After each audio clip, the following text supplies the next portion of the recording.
Hello everyone, if you're trying to play Forza Horizon 6 and you keep getting this error, fail to launch Forza Horizon 6 with the error code 740, then you have come to the right place because in this video I'm going to show you how to fix this error on Forza Horizon 6 easily. So first off, you're going to open up your start menu, you're going to right here view network connections, and now you're going to click on your network connection. If you're on an Ethernet connection, you should have Ethernet. If you're on a wireless connection, you should have WLAN.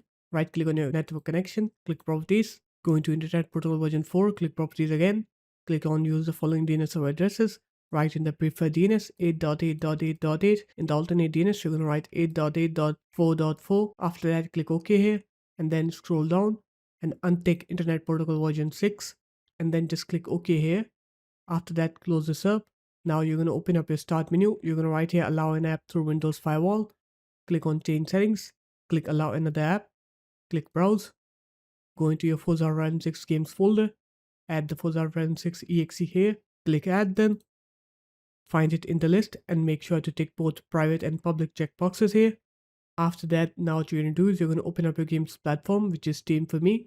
Right click on Forza Horizon 6. Click properties.